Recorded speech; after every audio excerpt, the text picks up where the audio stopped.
Hi friends, welcome to travel tech. நம்ம இப்போ இந்த வீடியோவில் என்ன பார்க்க போகிறோம் அப்படின்னா, வீக்கெண்ட் ஒன் டே ட்ரிப் நம்ம பார்க்க போகிறோம். ஸோ ப்ரீவியஸாக நம்ம நிறைய வீடியோ போட்டிருக்கேன். அதில் வந்து ஒன் டே ட்ரிப்பை பற்றி போட்டிருப்பேன். ஸோ கோயம்புத்தூரில் இருக்கிற நியரஸ்ட் பிளேஸில் என்னென்ன டூரிஸ்ட் பிளேஸ் இருக்குது அப்படிங்கிறது நான் வீடியோவை போட்டிருப்பேன். ஸோ இப்போ நம்ம பார்க்க போகிறது பார்த்திங்க அப்படின்னா, மாதம்பட்டியில் இருக்கிற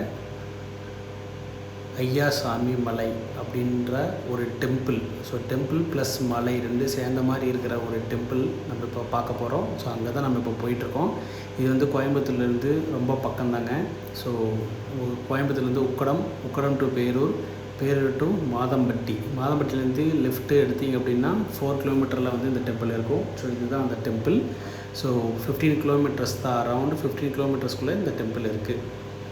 ஸோ இதுக்கு முன்னாடி நீங்கள் பார்த்துருப்பீங்கன்னு தெரியலையா. ஸோ நானே வந்து யூடியூப்பில் இந்த டெம்பிள் பற்றி நிறைய பேர் வீடியோ போட்டிருந்தாங்க. அதில் பர்டிகுலராக ஒருத்தரோட வீடியோ வந்து சூப்பராக இருந்துச்சு. ஸோ அதை பார்த்துட்டு தான் நாங்களும் ஃபாலோ பண்ணிவிட்டு சேம் அதே டெம்பிளுக்கு நம்ம போகணும் அப்படின்னு பிளான் பண்ணி நம்ம இன்றைக்கி போயிருந்தோம்.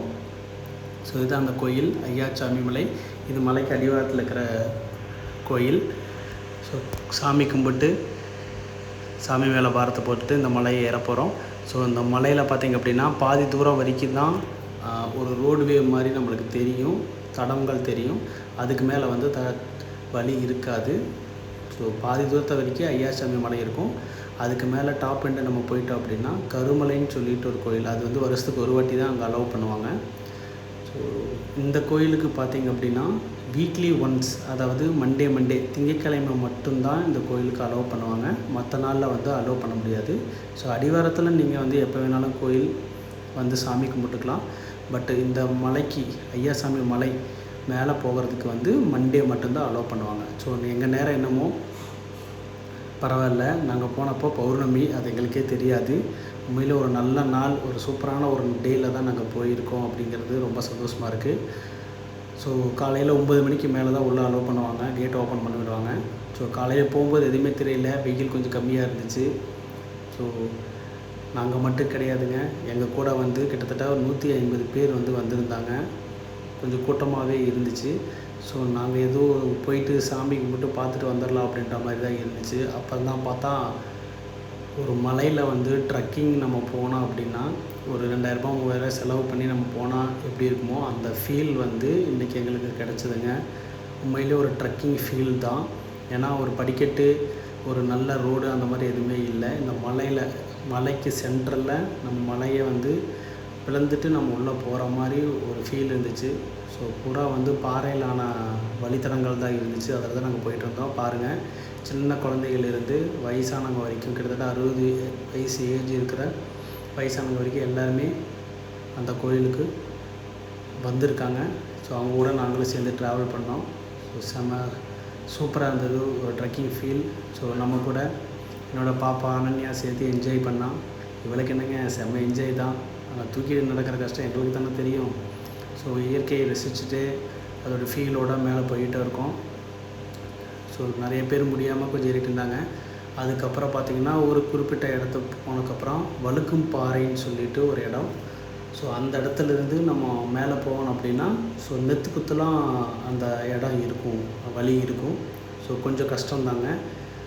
குழந்தைகளும் பெரியவங்களும் ஏறுறது கொஞ்சம் சிரமம். அதனால் கொஞ்சம் பார்த்து கவனமாக தான் நம்ம மேலே ஏறணும். ஸோ குழந்தைங்கன்னா செப்பல் போட்டு கூப்பிட்டு போங்க. பெரியவங்கன்னா கொஞ்சம் கஷ்டம்தான், ஏன்னா செப்பல் போடக்கூடாது நம்ம மேலே போகும்போது. மேபி நீங்கள் சின்ன குழந்தைங்க இருந்தால் அவாய்ட் பண்ணுறது நல்லது. ஸோ கண்டிப்பாக இந்த இடத்த வந்து நீங்கள் போகணும்னு சொல்லி நான் ஆசைப்பட்றேன். உண்மையிலேயே செம்ம வியூ. ஸோ மேலேருந்து கீழே பார்க்கும்போது எல்லாமே டோட்டலாக அவ்வளோ அழகாக தெரிஞ்சுது.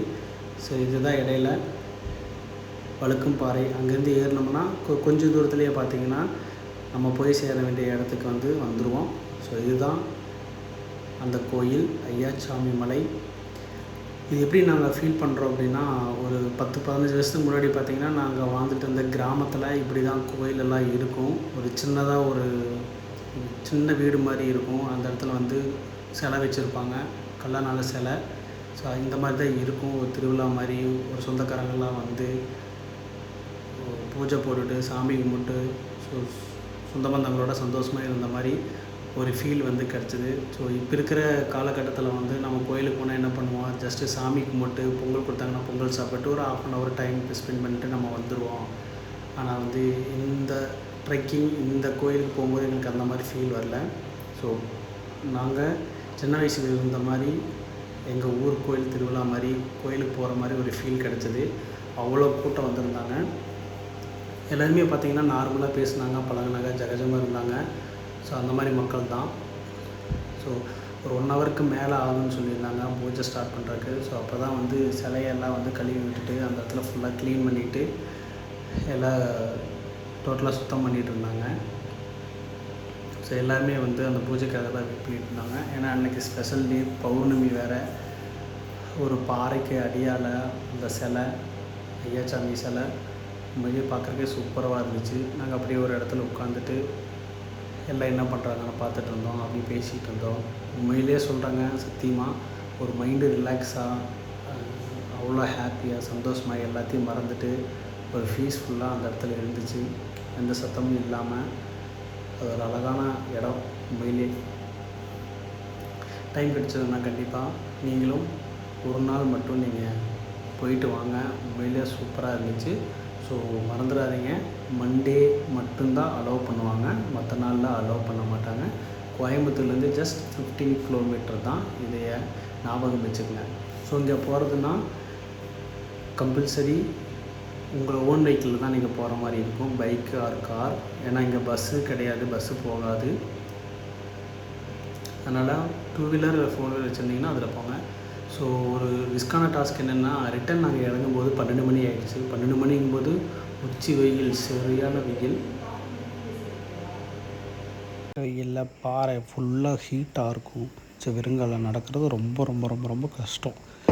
ஸோ அதனால் நீங்கள் போகும்போது ஒரு 10 வயசு கீழே இருக்கிற பேபிஸ் இருந்தாங்கன்னா கண்டிப்பாக கூட்டிகிட்டு போகாதீங்க. பாருங்கள் எவ்வளோ கஷ்டம்னு. பட் உண்மையிலே செம ஃபீலுங்க.